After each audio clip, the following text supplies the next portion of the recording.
বাস্তবতায় যদি একটু বলেন যে প্রবাসে যেসব ছেলেমেয়েরা দ্বিতীয় এবং তৃতীয় প্রজন্মের ছেলেমেয়েরা বড় হচ্ছে, তারা বাংলা বলতে এক ধরনের সংগ্রাম করে, তাদের বাবা মা এক ধরনের, আমরা দেখতে পাই যে এক ধরনের উদ্বেগ রয়েছে সেটি নিয়ে। তো সেই উদ্বেগটিকে আপনি কিভাবে দেখেন এবং সেটি থেকে উত্তরণের কোনো উপায় আছে কিনা আপনার দৃষ্টিকোণ থেকে?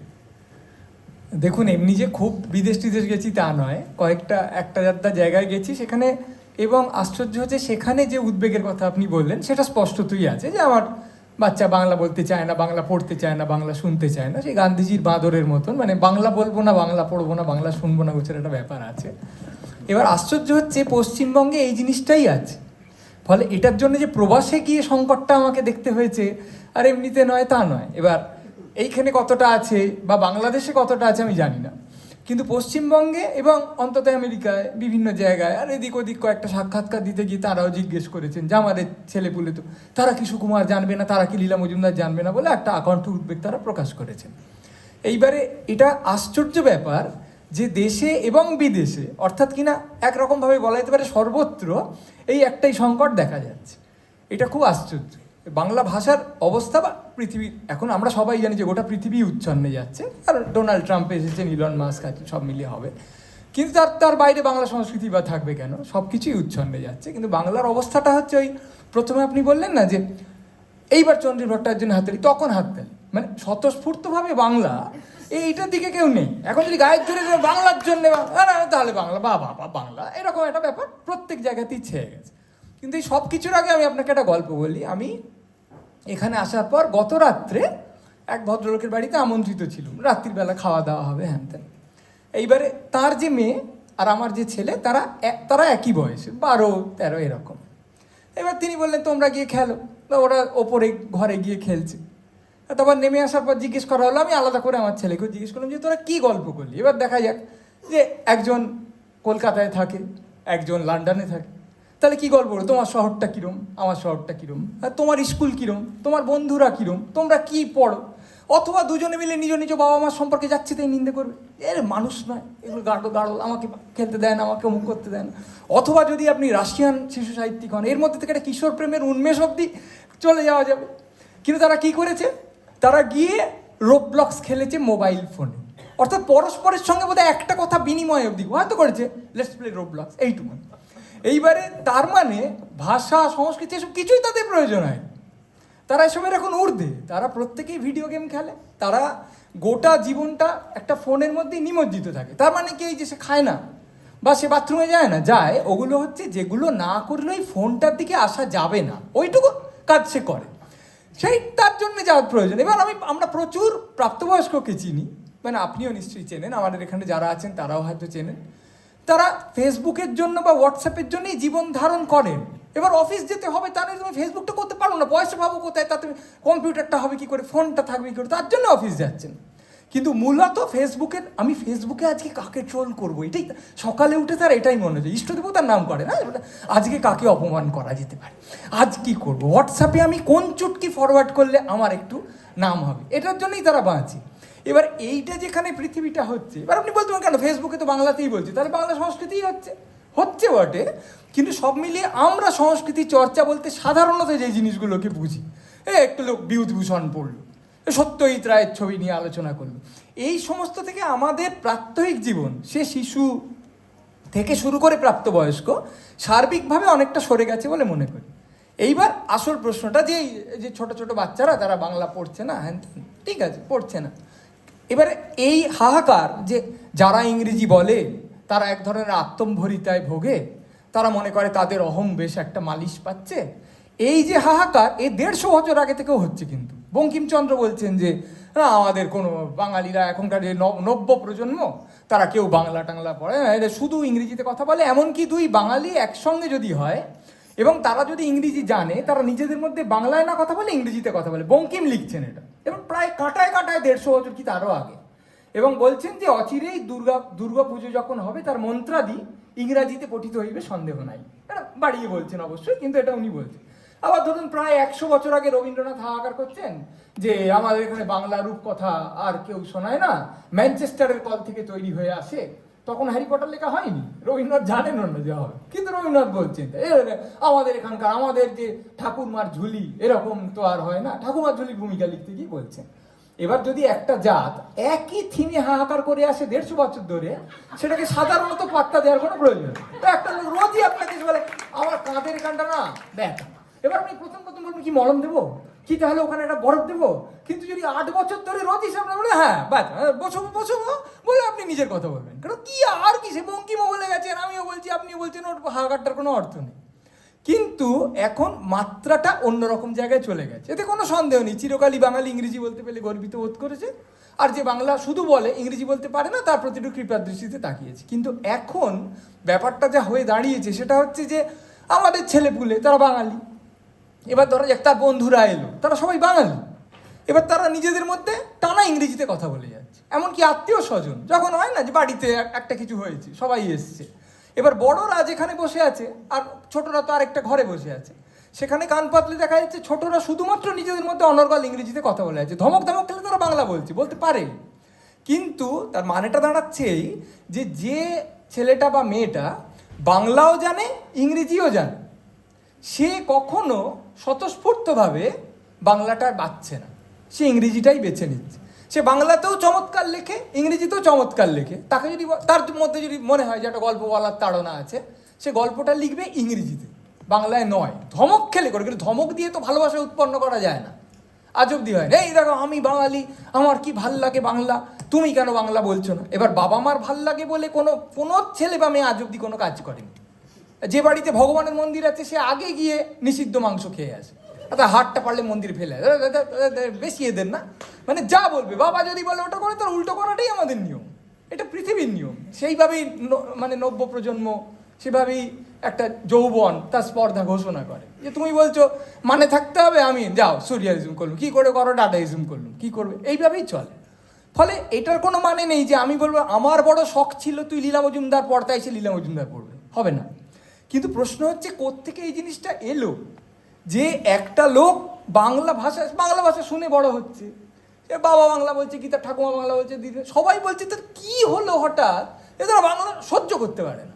এটা গান শেখাতে গেছে তার স্কুল, সে কিরম হলো রে আজকে গানের ক্লাস, বললো একরকম, এটা তো কথা বলতে চায় না, ও don't want to talk about it, এই বলে এদের কথাই হচ্ছে এটা, না বল না কি গান শিখছি, আর ওটা কি বাংলা গান একটা শেখালো, মানে ও গানটা শেখার মানে কি? এমন নয় তার সঙ্গীতে অনুরাগ নেই, আছে, ওটা কোরিয়ান গান হলে এক্ষুনি শুনতো, কিন্তু প্রশ্ন হচ্ছে বাংলা গান ও সেখানে যাবেই না। তো এই অদ্ভুত ঘৃণাটা উৎপন্ন হলো কোত্থেকে? মানে শুরু তো লোকের হয় না, বাংলাও তাকে ধরেনি মারেনি কিচ্ছু করেনি, তাই কি হলো তোর? এটা সত্যিই বোঝা খুব দুষ্কর। কিন্তু যদি একটু দেখা যায় সেটা হচ্ছে এই যে আমরা কি বলি যে একটা ভাষা নিয়ে যদি আমি গর্বিত অনুভব করতে পারি তাহলে হয়তো আমার একটু আনন্দ হয় সেই ভাষাটা বলি, তাই না? যে আমি অমুক দলটা সবসময় জিতছে তো আমি ওই দলটার জার্সি পরে বসে থাকলাম, আমার ভালো লাগলো। তার মানে এরা বাংলা নিয়ে কোথাও কোনো গৌরব অনুভব করে না। এবার আমরা কি বলি, যে কোনো সভা টভায় গেলি এই ভাষায় রবীন্দ্রনাথ লিখেছেন, এই তো আমাদের কথা। এবার আমরা স্বীকার করি আর না করি উনি 1861-তে জন্মেছিলেন, সেটা তখন ডাইনোসর ঘুরছে পৃথিবীতে। এইবার এই যে ছেলে মেয়েগুলো তারা আমরা যতই বলি না কেন রবীন্দ্রনাথের ভাষা বা ভঙ্গি কোনোটাকেই তারা আপন মনে করতে পারে না, স্বাভাবিক, কারণ ওই ভাষাটার সঙ্গে তারা পরিচিত না। আপনি টুনটুনির বই কিনে দিলেন আপনার সন্তানকে, জানেন পড়ো, এক বোকা জোলা ছিল, জোলা কি তাই তো জানে না, তাই না? একটা লোক, আমি একবার একটা জায়গায় বলেছিলাম যে একটা লোক পান্তা ভাত খাচ্ছে, আরে পান্তার জায়গায় পাস্তা যদি খেত ও বুঝতে পারতো পান্তাটা কি, উনুন কি, খিল কি, মানে কিছুই জানে না। এবার এই যে ছোট ছোট জিনিসগুলো জানে, ওরা গল্পটা বুঝতেই পারছে না, গল্পটার মধ্যে হলোটা কি। ধরা যাক একটু জানার আছে এই জায়গাটাতে, সেটা হচ্ছে যে এই যে সারা পৃথিবীতে ভাষার তো একটা বিবর্তন হয়েছে, আমরা বলি যে চমস্কিয় বিপ্লব, হ্যাঁ, ভাষার আধুনিকায়ন। আপনার কি মনে হয় যে এই সংকটটার পেছনে একটা বড় কারণ যে ভাষার আধুনিকায়ন হয়নি? খুব বড় কারণ, কারণ বাঙালিরা কোনোভাবেই মনে করে না যে ভাষাটাকে এবার অন্যভাবে চেলে দেখা যাক। মানে কি হয়, আপনাকে একটা বিপদে পড়লে তো আপনাকে নতুন নতুন কিছু পন্থা আবিষ্কার করতে হবে, কিন্তু বাঙালিদের মধ্যে এমন তীব্র রক্ষণশীলতা, সব বাঙালিদের, এটা কখনো হতে পারে না, তুমি ওটা করতে পারো না, কিন্তু করা যায় তো, মানে করার চেষ্টা তো করতে হয়। ধরা যাক আমি বললাম যে তাহলে ওরা তো রবীন্দ্রনাথ, উপেন্দ্র কিশোর, হেন তেন এগুলো তো পড়ে ওরা কিছু বুঝতে পারছে না, ওদের ভাল লাগছে না, মানে যাকে আমরা সহজ বাংলায় বলি রিলেট করতে পারছে না। পড়তে যাবে, পড়বে না। তাহলে কি করতে হবে? হয় তারা যে জিনিসটার সঙ্গে এমনিতে সম্পৃক্ত সেই নিয়ে তো লিখতে হবে। আমি একটা টেক্সট বই করলাম, সেই টেক্সট বইয়ে প্রথমেই আমি একটা বঙ্কিমচন্দ্রের নিবন্ধ ঢুকিয়ে দিলাম। ছোট্ট ছেলে বা মেয়ে সে পড়তে গিয়ে তার মানে এই ভাষাটা যদি আমি কোনোদিন ছাড়তে পারি, ভগবান আমার বাঁচোয়া বাবা, তাই তো তার মনে হবে। এবার আমার মত হলো এই যে রবীন্দ্রনাথ কি বঙ্কিমচন্দ্র কি বিভূতিভূষণ এগুলো নিশ্চয়ই তাদের পড়তে হবে, কিন্তু পরে পড়াও। প্রথমে তাদের এমন কোনো তুমিই গল্প লেখো না যেখানে সে যেটা দেখছে, যে একটা বাচ্চা ছিল সে মোবাইল দেখতে দেখতে একদিন মোবাইলের মধ্যে ঢুকে গেল, এবার তার মা তাকে আর খুঁজে পায় না, এবার এদিক দেখে ওদিক দেখে কোথাও নেই, তারপর সে মা আমি মোবাইলের মধ্যে আছি, তখন তার বাবা বললে এই হয় দেখো সারাক্ষণ মোবাইল দেখলে। তারপর পুরো গল্পটাই এই যে কি করে তাকে মোবাইল থেকে বের করে আনা হলো। যদি এই গল্পটা, যদিও এর মধ্যে একটা হিতোপদেশ আছে, ওটা তো পছন্দ হবে না, কিন্তু আমি বলছি যে এই গোছের হলে ও বুঝতে পারবে আচ্ছা এটা একটা গল্প হয় বটে, তাহলে এটা আমি পড়ি, তার একটা উৎসাহ হয়। কিন্তু সমস্ত গল্প যদি 250 বছর আগে কি ঘটেছিল, সেখানে শরৎচন্দ্র খুব মহান একজন লেখক, কিন্তু শরৎচন্দ্রের একটা লেখা যে একটা লোক শ্মশানে মরা পড়াতে গেছে, সেখানে প্রচণ্ড বৃষ্টি পড়েছে, মরার পাশে শুয়ে পড়েছে, এসে বুঝতে পারবে না, কারণ এখন চিতায় মরা পড়ানো হয় না, ইলেকট্রিক চুল, তাহলে ইলেকট্রিক চুল দিতে ছেলেটাকে শুয়ে পড়তে হবে, সেটা তো ছেলেটার পক্ষে ভালো না। এবার এই জিনিসগুলো তো তোমাকে বুঝতে হবে যে এখনকার প্রেক্ষিতে কিছু একটা লেখো, লিখে তাকে দাও, এমন একটা গল্প তাকে দাও পড়তে, যে গল্পটা পড়ে সে তার মাথা মুন্ডু বুঝতে পারে। যে একটা ছেলে খুব বিরাট কোহলিকে ভালোবাসতো, সে ভেবেছিল তার মতন ব্যাটসম্যান হবে, কিন্তু তার হাতটা ভেঙে গেল, এবার সে কি করে হবে?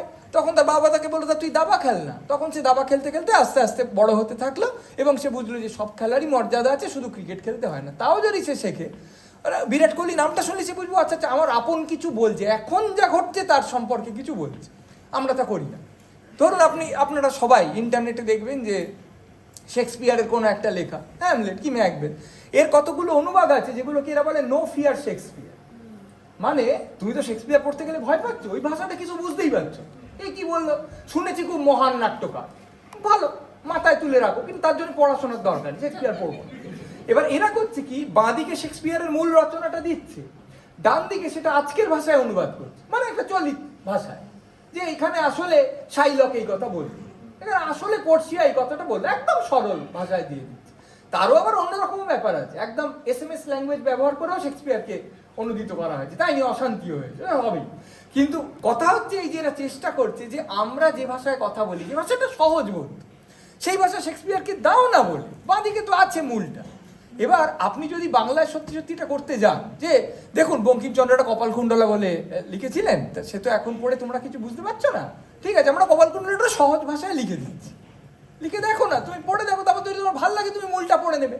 এই করতে গেলে একদম হই হই পড়ে যাবে, তোমার এত বড় স্পর্ধা, তুমি বঙ্কিমের উপর কলম চালিয়েছো। আরে দাঁড়া না বাবা, কেউ তো এমনিতে পড়ছে না, বিপদে পড়লে অর্ধেক ত্যাগ করতে হয়, তাহলে মহাবিপদে পড়েছিস, অনেকটা ত্যাগ করে দেখ কি করতে পারিস। মানে এইভাবে যদি আমরা যেগুলোকে ধ্রুপদী, আমরা যেগুলোকে প্রণম্য মনে করি, যে না এই তোমায় দেখতেই হবে, সেগুলোকে আজকের ভাষায় দিয়ে দেখি না কি হয়। ফলে এই যে আপনি যেটা বলছেন আধুনিকায়ন, মানে আমি সাহিত্যকে বা গোটা সংস্কৃতিটাকে একদম, সংস্কৃতিতে যে আধুনিক কিছু হচ্ছে না তা না, নিশ্চয়ই হচ্ছে, কিন্তু আগের জিনিসগুলোকে আধুনিক করে তোলার জন্য যে স্পর্ধা প্রয়োজন সেটা বাঙালির নেই। আর যদি বা কেউ একাত্তা স্পর্ধা দেখায়, তাকে এমন মানে মুগুরার ডাউস দিয়ে মারা হয়, এই ভাই বাবা আমার কি দরকার, আমি নিজের কবিতা লিখবো। এমনিতেই বাঙালি খুব ব্যস্ত, কারণ তারা প্রত্যেকে শিল্পী তো, কারণ আমি যদি কবিতা লিখি, প্রবন্ধ লিখি, এবং আমার মনে হয় যে এখনো নোবেল কমিটি থেকে ফোন এলো না, এটা কি ধরনের অন্যায়, তাহলে আমি কখনই বা বসে বসে বঙ্কিম নিয়ে ভাববো, এবং কি করে আজকের ছেলে মেয়েদের উপযোগী করে সেই বঙ্কিমকে পরিবেশন করা হয় তা নিয়ে ভাববো। এই সব মিলিয়ে পুরো জিনিসটা এমন জায়গায় পৌঁছেছে যে এইরকম একটা প্রকল্প গ্রহণ করা, এবং সেই প্রকল্পে কি হবে সেটা ঠিক করে দেখা, আর তারপর সেটা কে কে করবে ঠিক করা। এমনিতে একটা সংগঠন হলে তো 5 দিনের মধ্যে ঝঞ্ঝাট লেগে যাবে, ও কেন বঙ্কিম করছে, আমায় কেন কামিনী রায় দিয়েছে, ও কামিনী রায় করতে পারতো না, প্রত্যেকবার ও কেন এটা করে, না না না আমার এটা, এবার এই নিয়ে বিরাট গন্ডগোল শুরু হয়ে যায়।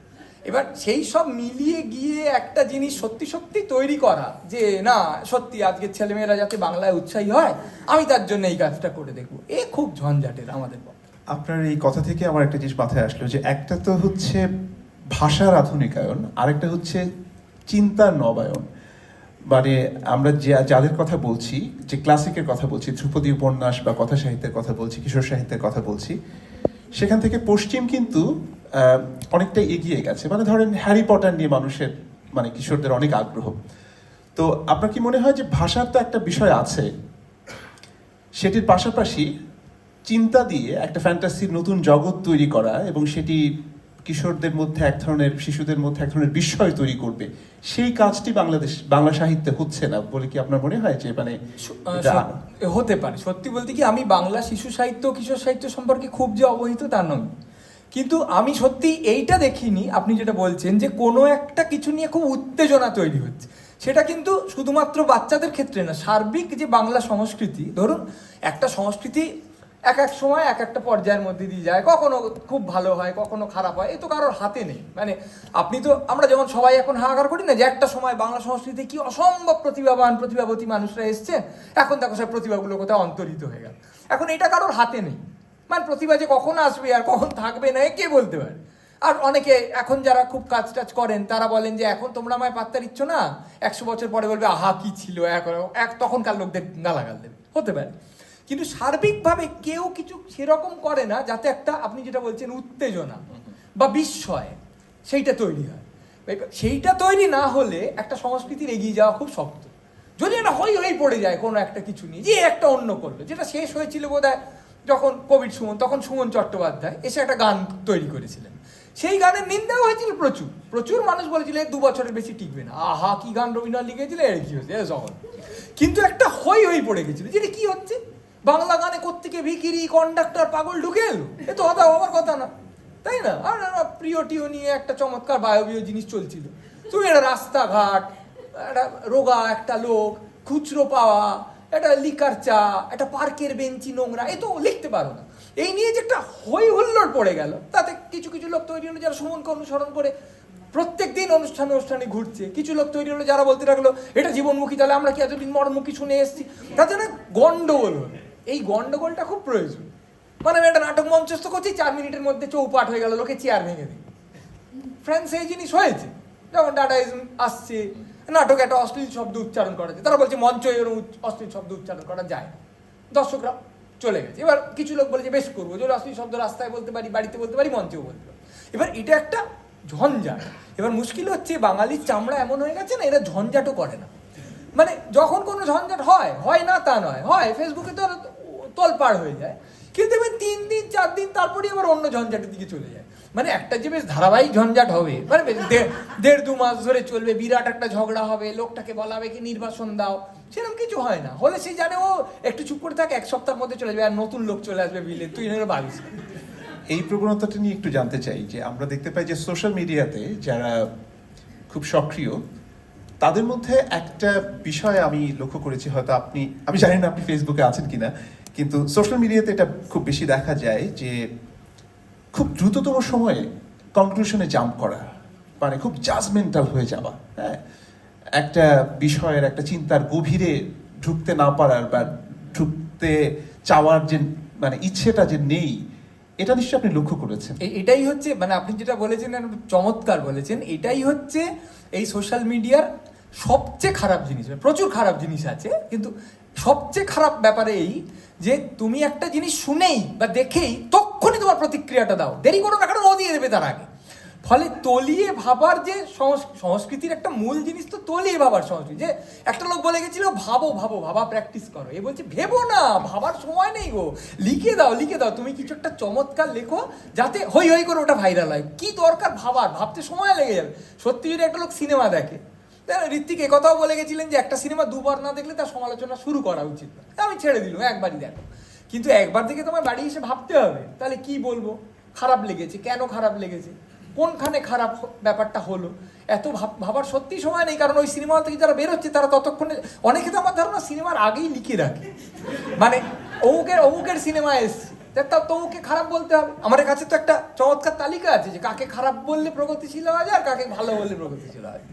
এইবারে ও লিখেই রাখে, শুধু একটা জায়গা ফাঁক রাখে, ওখানে আর কি সিনেমা দেখে চরিত্রটার নাম কি একটা দৃশ্যের একটুখানি বসিয়ে দেবে, এসেই ওটা থাকেই তো আবার তারপরে পোস্ট করে দিল যে এইবার কি গালাগালটা দিলে, এবার চলো এবার বাড়বে তার লাইক। এইবারে এই যে একটা জায়গা যে বলছে ভেবো না, সেই জায়গাটা তো একটা সংস্কৃতির স্তম্ভ হতে পারে না। অথচ আমরা প্রায় সবসময় ভেবে নিচ্ছি যে ও খবরের কাগজে কবে একটা রিভিউ বেরোবে, এটা বড় কথা না। বড় কথা হচ্ছে এক্ষুনি ফেসবুকে কি বলছে, ট্রেন্ডটা কি, আমার ছবিটা থেকে কি ভালো বলছে নাকি খারাপ বলছে। আর আপনি জানেন যে প্রচুর লোক তো তৈরিই রাখে বাহিনী, মানে যারা ছবিটা রিলিজ করার 15 মিনিটের মধ্যে বলবে এরম ছবি বাপের জবে দেখিনি, অসাধারণ। আবার অমুক বলবে সেটা খারাপ, উল্টো দিকেরও তো বাহিনী তৈরি আছে।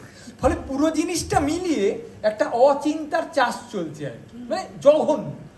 এইভাবে যদি একটা জিনিস চলতে থাকে যে তুমি ভেবো না, এটা নিজে রিয়াকশন দিয়ে দাও, তক্ষুনি দাও, কারণ দেওয়াটার প্রতিযোগিতাটাকে তোমায় প্রথম হতে হবে, ভাবনার প্রতিযোগিতায় নয়। যেটা আপনি আগে বলছিলেন যে নতুন ভাবনা, সেটা করতে গেলে তো তলিয়ে ভাবতে হবে, প্রত্যেকদিন নিজেকে আরো খড়ো করে তুলতে হবে, প্রত্যেকদিন কিছু অনুশীলন করতে হবে। হয়তো কেউ বুদ্ধরে বসু পড়ে অনুশীলন করে, কিছু একটা করতে হয়।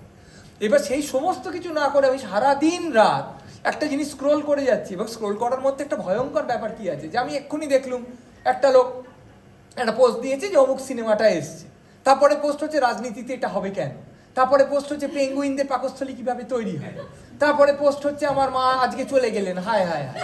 এবার আপনি যখন এরকম 144টা পোস্ট স্ক্রোল করবেন, আপনার কোনো একটা বিষয়ে মনোনিবেশ করার যে অভ্যেস, সেইটা সাংঘাতিক রকম বিঘ্নিত হয়। কারণ আপনি তো পুরো জিনিসটার মধ্যে যাচ্ছেন যেটা একটা ছ্যাঁতরানো জিনিস, কোনো কিছুর কোনো অর্থ নেই।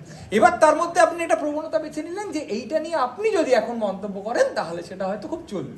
এবার সেটা লোকে কি বলছে তাহলে এইখানেই বলতে হবে, উল্টো দিকে বললে আবার আপনি ট্রোলড হয়ে যেতে পারেন। সেটা বললে আর কি বলবো, এর মধ্যে তো এই 4খানা চমৎকার কমেন্ট করে দিয়েছে যেগুলোর মধ্যে খুব একটা রসবোধ রয়েছে, তাহলে আমি কি করব?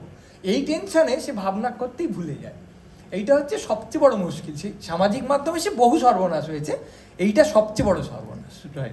আরেকটি বিষয়, সেটা হচ্ছে যে আমরা বাংলাদেশে একটা বিষয় নিয়ে গত কয়েক বছর ধরে পাবলিক স্ফিয়ারে এবং বিভিন্ন ডোমেইনে আলোচনা হচ্ছে যে গণমাধ্যমে ভাষার বিকৃতি, মানে গণমাধ্যমের তো কিছু দায়বদ্ধতা থাকে বা থাকা উচিত বলে আমরা মনে করি, কিন্তু গণমাধ্যম ভাষার যে এক ধরনের শুদ্ধতা, সেটি সঙ্গে এক ধরনের কম্প্রোমাইজ করে ফেলেছে বলে অনেকে অভিযোগ করেন। আমি পশ্চিমবঙ্গের বিষয়টা জানি না, তো গণমাধ্যমের দায়িত্ব কতটুকু, দায় কতটুকু?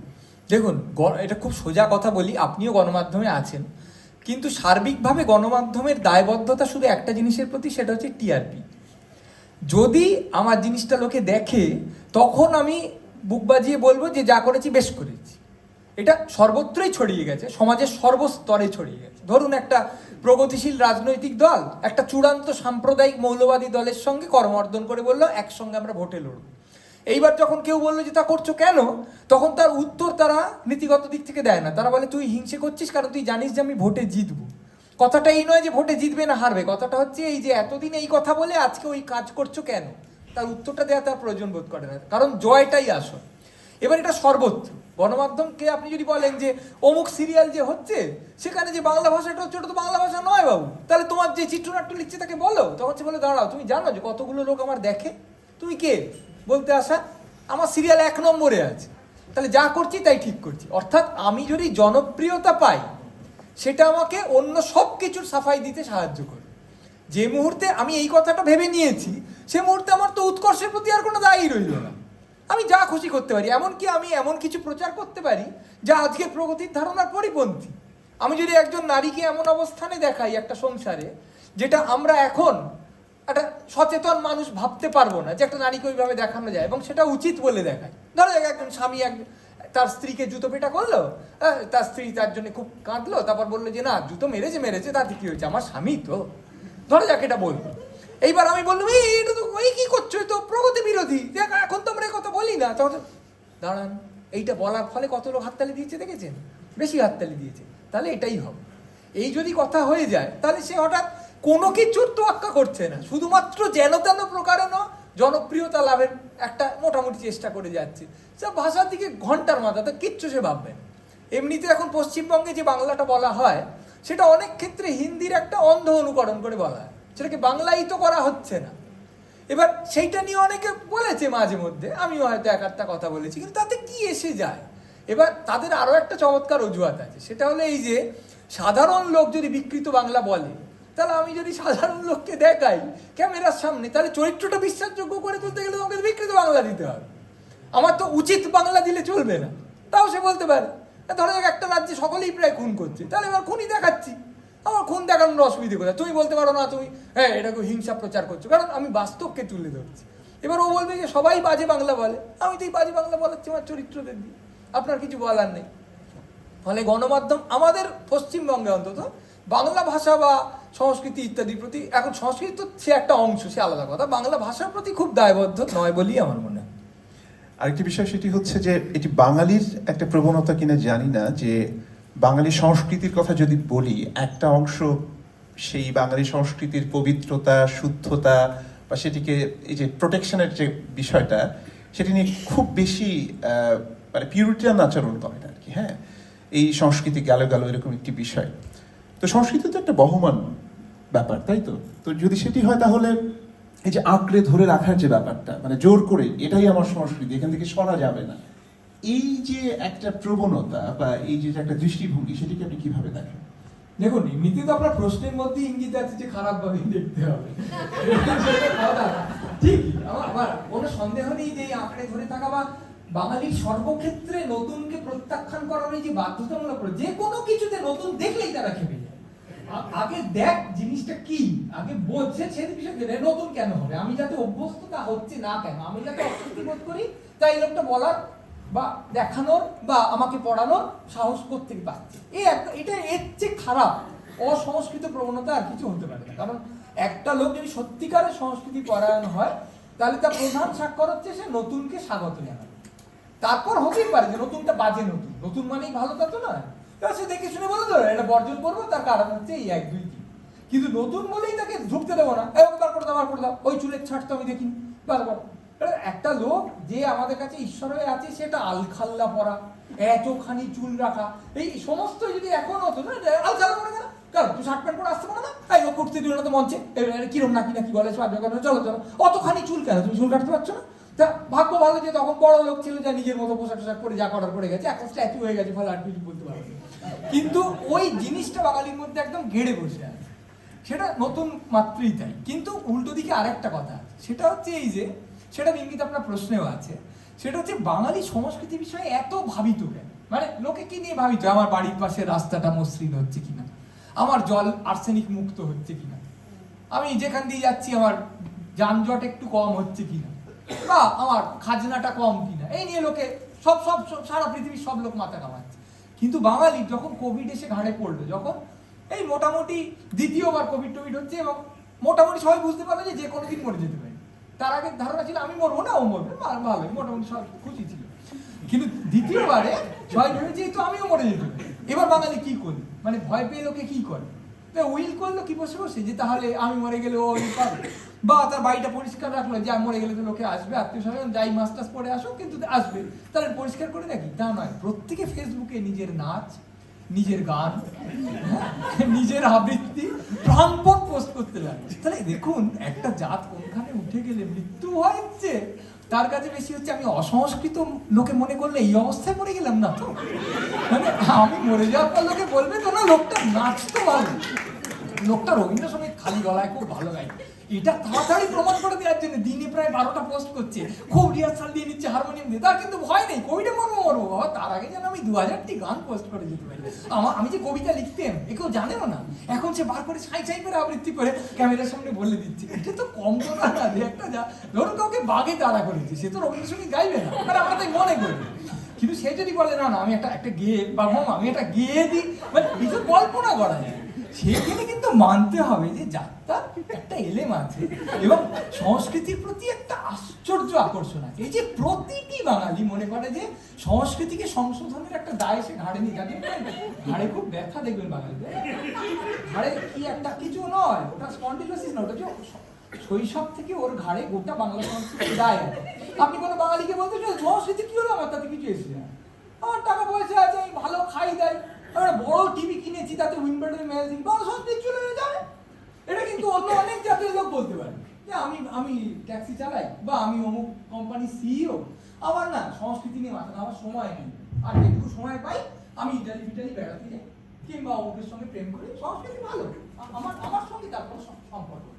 কিন্তু কোনো বাঙালি এই কথা বলার সাহস করবে, তার সঙ্গে যদি আপনি জানেন যে আসলে সংস্কৃতির কোনো সম্পর্কই নেই, তার কিন্তু সব বিষয়ে মত আছে, এই নাটকটা কি হওয়া উচিত ছিল, ওই চলচ্চিত্রের সম্পাদনাটা কেন শিথিল হয়েছে, এ বিষয়ে সে জানে, কোনোদিন সে ঢোকেনি একটা এডিটিং রুমে সত্যজিৎ আপনার মনে পড়বে যে একটা বিখ্যাত প্রবন্ধে লিখেছিলেন, আমি যখন প্রথম প্রবন্ধটা পড়েছিলাম আমার একটু রাগ হয়েছে, যে উনি বলেছিলেন যে মুশকিলটা হচ্ছে যারা সংগ্রাম দেখছে, রাজ কাপুরের সংগ্রাম বলার বিখ্যাত, তারাই লাদল চেপিতাতেও উঁকি দিচ্ছে। মানে সোজাসুজি উনি বলছেন যে ওইটা দেখলে এটা দেখো না, মানে এটা একটু অনেকের কাছে খুব আপত্তিকর একটা মন্তব্য। তারপর বলছেন যে এরা বড় বড় কথা বলে চলচ্চিত্র নিয়ে, এরা তো কোনোদিন একটা সম্পাদনার ঘরে উঁকিও দেয়নি, ওরা জানে পর্যন্ত না সম্পাদনা কি করতে হয়। এখন আপনি বলতে পারেন যে তাকে উঁকি দিয়েছে, ওরকম কি হয়? কোন সমালোচক গিয়ে ক্যামেরা কি করে চালাতে হয়, সম্পাদনা কি করে করতে হয়? যে সাহিত্যের সমালোচনা করছে সে কি কোনোদিন গদ্য লিখে দেখেছে যে একটা অনুচ্ছেদ থেকে আরেকটা অনুচ্ছেদে যেতে গেলে সংলগ্নতা কি করে রাখতে হয়? করেনি, ঠিকই। কিন্তু এখন আমি বুঝি যে ওর রাগটা কোথায়, যে একেবারে কিচ্ছু না জানা লোক যদি বলে ও কিছু পারে না, তখন একটা রাগ হয়ে যায়। একটা চর্চাকারী লোক যদি বলে তবু তার একটা মাথা মুন্ডু হয়। তাও তো সত্যি সময় ফেসবুক ছিল না, মানে যেখানে যে চর্চাকারী নয় তারই বড় বলা, তাই না? সত্যি কিছু জানে না, কারণ আমি বলে দিলাম, আজকে একটা ব্লক করে দিলাম, যা তার বিরুদ্ধে। উনি তো তাও সেটা সম্মুখীন হন। তৎসত্ত্বেও উনি এটা নিয়ে রাগ করেছেন যে যে লোকটা অযোগ্য বা যোগ্যতা অর্জনে আদৌ উৎসাহী নয়, যে কোনোভাবেই অধিকারী নয়, তাই অনধিকার চর্চা করছে। আগে অধিকারী ভেদ বলে একটা কথা ছিল, মানে কথাটা হচ্ছে যে তুমি যদি অধিকারী হও তবে কথা বলতে এসো, এখন বলো না, সেসব এখন মুছে গেছে। কিন্তু সব সত্ত্বে এইটা মানতে হবে যে একটা জাত সবের চেয়ে বেশি, আপনার গাড়ি পুড়ে গেছে, যা ওই নাটকটা কেন খারাপ হলো, এই যে তার মধ্যে একটা প্রকাণ্ড তাড়না যে আমাকে সংস্কৃতি বোদ্ধা বলে স্বীকার করতেই হবে, তারপর যা হোক। যে লোকটা কোটি টাকা উপার্জন করেছে সেও দেখবেন শেষকালে একটা বই লিখে, জঘন্য বই লিখেছে, কিন্তু বইটা লিখেছে, আর একটা লেখক হিসেবে নাম থেকে যাওয়া উচিত। এইটা কিন্তু আমার খুব ভালো লাগে। এইটা নিয়ে আমি মানে আমার বাঙালির প্রতি একটা মুগ্ধতা রয়েছে।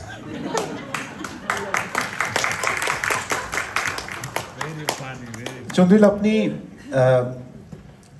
গান লেখেন এবং আপনার লিরিক্স নিয়ে অনেকেরই মুগ্ধতা আছে, আপনার লেখালেখি, আপনার অনেকের বহু আপত্তিও আছে। হ্যাঁ, সেটা তো থাকতেই পারে, সৃজনশীলতার জগৎটাই এরকম, কারো ভালো লাগবে, কারো আপত্তি থাকবে। কিন্তু আমি বলছি যে আপনি যা কিছু করেছেন আপনার এই জীবনে, এটা কি কোনো দায়বদ্ধতা থেকে করেছেন নাকি জাস্ট নিজের আনন্দের জন্য করেছেন? একদম কোনো দায়বদ্ধতা থেকে করিনি, একেবারে নয়। মানে সমাজের ভালো হোক, হ্যাঁ, দেশের উন্নতি ঘটুক, এরকম কোনো ইচ্ছে আমার, বা আমি বলতে পারি আমাদের চন্দ্রবিন্দুর নেই। একবার আমাকে একজন জিজ্ঞেসও করেছিল, আমাকে নয়, গোটা চন্দ্রবিন্দু দলের সাক্ষাৎকার হচ্ছিল, যে আপনারা কোনো মেসেজ দেন না কেন? তাই বলেছিলাম আমরা তো মোবাইল নই যে মেসেজ দেবো, ঘড়ি একটা মেসেজ দেবো কেন? এবার কেউ বলতেই পারে না মেসেজ দিতে হবে। আমরা একদম কোনো রকম ভাবে না, আমরা শুধু নিজেদের আনন্দ হয়েছে বলে লিখেছি, এবং তার মধ্যে কোথাও কোনো সামাজিক শ্লেষ থেকেছে, কেউ বলেছে যে হ্যাঁ তোমরা এটা বলেছো, মানে একই সঙ্গে দুটো আপত্তি আমরা শুনেছি। একটা আপত্তি হচ্ছে যে তোমরা অমুক দলকে বলেছো, তমুক সরকারকে বলেছো, বা সমাজের অমুক প্রবণতা নিয়ে বড্ড বেশি ব্যঙ্গ করেছো, এতটা খর ব্যঙ্গ করা তোমাদের উচিত হয়।